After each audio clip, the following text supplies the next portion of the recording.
세계 증시와 우리 증시를 짚어보는 시간 3분 증시입니다. 연합인포맥스 권용욱 기자 나와 있습니다. 안녕하세요. 안녕하십니까? 네, 간밤 미국 증시 어땠습니까? 네, 간밤 뉴욕 증시는 연준의 향후 정책 행보를 주시하면서 혼조세를 보였습니다.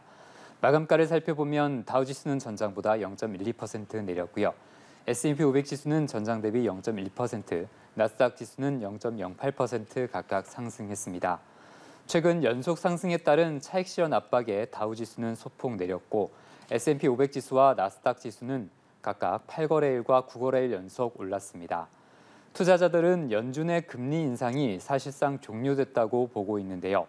이를 가격에도 반영하고 있습니다.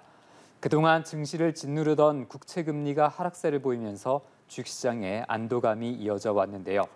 간밤에도 미국 10년물 국채금리가 추가로 내렸습니다. 주목을 끌었던 10년물 국채 입찰에서 시장의 채권 수요가 일정 수준 확인이 됐고 이에 따라 금리가 하락 압력을 받았습니다. 간밤에는 또 제롬 파월 연준 의장이 연설에 나섰지만 통화정책과 관련해서는 별다른 언급을 하지 않았는데요. 파월 의장은 하루 뒤 정책 토론에도 나서는데 이때 통화정책과 관련된 발언이 있을지 지켜봐야겠습니다. 네, 시장은 연준의 금리 인하까지도 기대하고 있잖아요. 네, 그렇습니다. 연준의 통화정책 방향이 뒤바뀔 가능성도 시장은 기대하고 있는데요.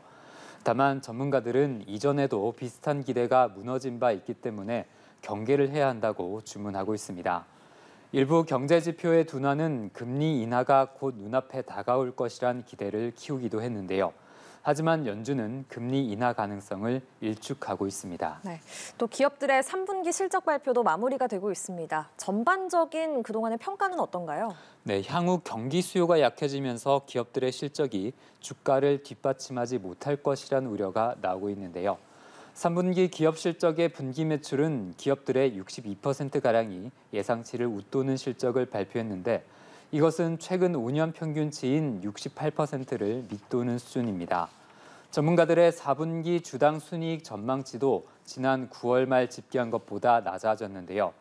매출이 예상치를 웃도는 기업들의 숫자가 줄어들고 4분기 이익 전망치도 이전보다 낮아지고 있는 것은 경기 둔화로 수요가 꺾일 것이라는 우려가 작용하기 때문으로 분석됩니다. 한편 간밤에는 비디오 게임 플랫폼 로블록스가 예상보다 강한 실적을 발표했는데요. 회사 주가는 11% 넘게 뛰었습니다. 전기차 업체 리비안의 주가는 연간 생산 예상치가 상향됐지만 주가가 2% 넘게 빠졌고요. 미디어 기업 워너브로스 디스커버리의 주가는 매출 부진 소식에 20% 가까이 급락했습니다. 네, 마지막으로 오늘 코스피 전망 짚어주시죠. 네, 어제 코스피는 외국인의 매도세 속에 1% 가까이 내렸는데요. 지수는 2422부근에서 거래됐습니다. 국내 증시도 연준의 향후 행보를 주목하는 가운데 어제는 차익 실현 매물이 나왔는데요. 특히 2차 전지 기업들의 실적이 좋지 않게 나오면서 실적 개선 시점이 지연될 수 있다는 우려도 확대됐습니다. 오늘 코스피는 보합권 근처에서 방향성을 탐색하며 출발할 것으로 전망되는데요.